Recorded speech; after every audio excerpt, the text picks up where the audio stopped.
A abdução o que que é? É quando você é levado contra a sua vontade ou sem o seu consentimento aparente, sem que você soubesse, de uma maneira inesperada, para algum lugar. Você foi tirado do seu meio ambiente e foi arrancado dali, né? Foi sequestrado, foi abduzido. Então, isso é uma abdução. Pode gerar contato? Ok, você teve um primeiro contato com alguma coisa diferente. Isso não significa que essa abdução que você teve vai levar ao longo do tempo a você ter um relacionamento, de alguma forma, com esses seres, ou seja lá o que for, que te abduziram. Pode ser que fique somente naquele momento, naquele evento. Entendeu? O camarada foi abduzido, ou a pessoa, fizeram lá exames com ela, ou não fizeram, não sei, depende. E fica só nisso. E ele vai contar a vida inteira dele, essa mesma experiência que ele teve, a única.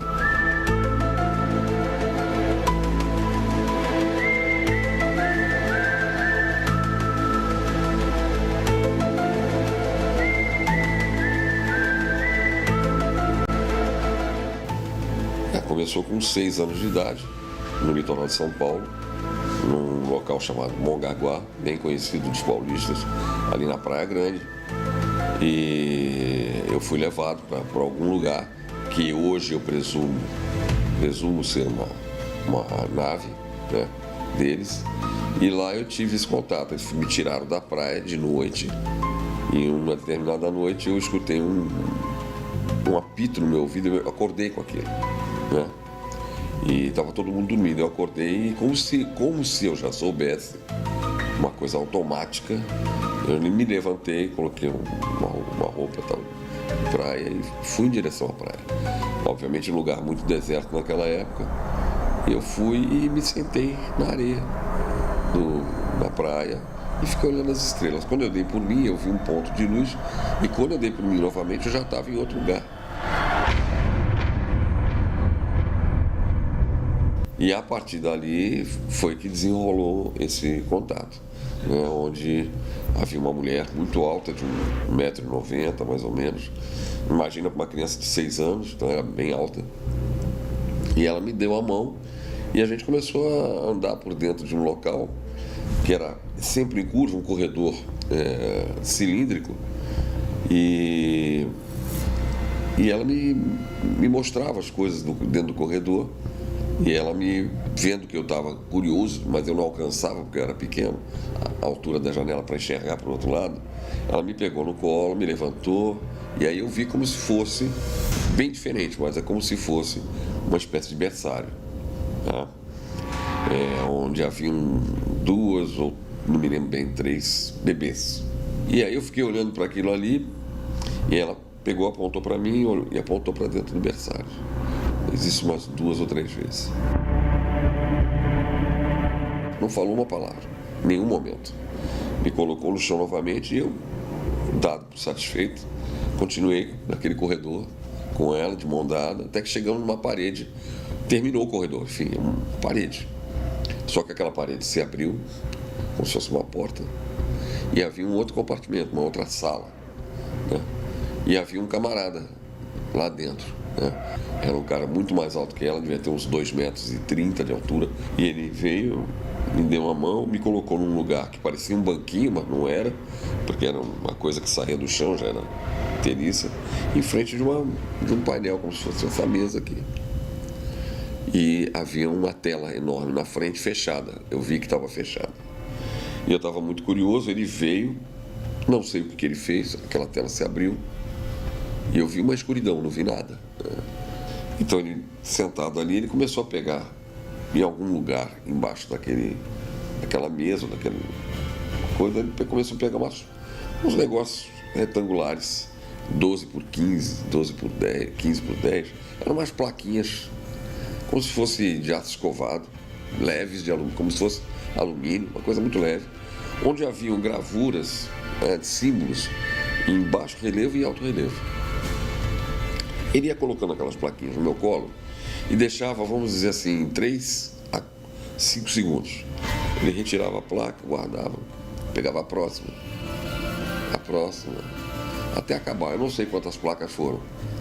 No mínimo 10, acho que no máximo 15. Não tenho a ideia exata do número. Não sei para que serve também. Eu vi muitas coisas ali. Ele guardou, dali a pouco ele levantou, foi um pouco mais longe dentro daquela sala, e eu vi que, como ele era muito grande e ele estava de costas para mim, eu não via onde é que ele estava mexendo. Mas eu vi que tinha luz, uma coisa luminosa. E ele estava com um macacão todo muito claro e aquilo refletia. Quando ele se virou, ele estava com um objeto na mão de uns 12 a 15 centímetros que parecia ser um cristal. Não era, em função do peso, que era muito leve. Parecia mais, estava mais para um acrílico do que para um cristal, até mais leve que o acrílico. E era um cristal que a gente chama de biterminado, ou seja, aquele que tem ponta para os dois lados, em ambos os lados. E ele trouxe aquilo jorrava a luz, cara. Parecia muito bonito, coisa muito bonita. Ele me entregou, eu entendi que era para mim, eu peguei aquilo, ele sorriu, nisso a porta se abriu novamente, aquilo chamo de porta, né? A mulher estava lá esperando, não sei se ela ficou lá há muito tempo, ou tinha acabado de chegar, não sei quanto tempo isso tudo que eu estou falando. Ele me pegou no colo, me deu um abraço fraterno, sorriu, olhou para mim, sorriu, me colocou no chão e me fez um sinal para que eu fosse até ela. Eu entendi dessa forma. E eu fui com aquele objeto na mão, luminoso, fui até ela. Ela me deu a mão, saímos dali de dentro. Eu ainda dei um tchauzinho para ele com o objeto na mão, que eu estava com a outra mão dada com ela. Ele sorriu e tal, fechou. Voltamos, eu e ela, novamente, por aquele mesmo corredor, só que no sentido inverso, voltando. Até que ela me colocou numa espécie de tinha uma entradazinha assim na lateral. Dava para uma sala, mas era uma sala assim, muito clara, onde você não via a fonte de luz, não tinha como localizar a fonte de luz, era luminosa, né? E parecia fundo infinito, né? Que fotógrafo usa e tal. Você não sabia onde é que era, se tinha canto, se tinha, não tinha, sabe? Era uma coisa incrível, assim. Então tinha um banquinho, a mesma coisa que eu falei pra você, tinha uma espécie de um banquinho, ou algo parecido, que saía do chão. Ela me sentou ali, me colocou na posição ereta, me acertou,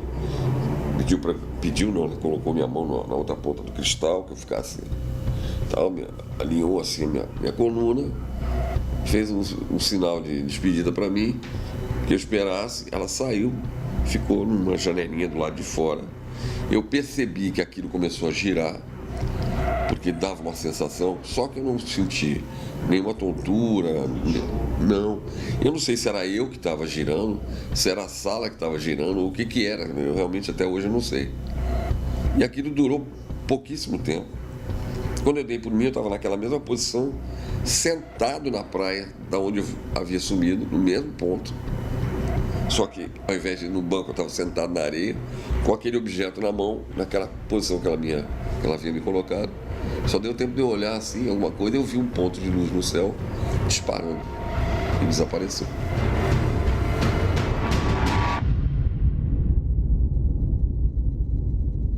A estrutura, de um modo geral, era toda humanoide, né? Como a gente, exatamente. Era alta, só uma mulher alta. Imagina uma atleta de vôlei e tal, uma pessoa alta, uma mulher alta. Esguia, né? Com uma roupa colante no corpo, toda magra, toda uma roupa colante preta. Às vezes parecia que era um vestido colante, às vezes parecia que era um macacão, não dava para ter a noção direito. E ela, quando andava, o interessante é que ficava futacô. O tecido, ele sabe, madrepérola, quando você bota no sol, imagina uma pessoa pálida, muito branca, muito clara, né? Cabelo preto, bem preto, todo para trás e preso até a altura das costas, quase na cintura. Os olhos dela eram olhos azuis, só que mais oblíquos do que o nosso, né? Puxado para cá, né? Não é que nem o japonês, nem o chinês, era oblíquo, entendeu? Tinha a silhueta de uma figura feminina, como o nosso humano. E ele de um homem mesmo, de uma figura masculina, entendeu? Trapézio bem largo, tal, forte, alto, né? Não tinha barba, não tinha pelo, não tinha nada, cabelo curto, como se estivesse usando um gel para trás, penteado.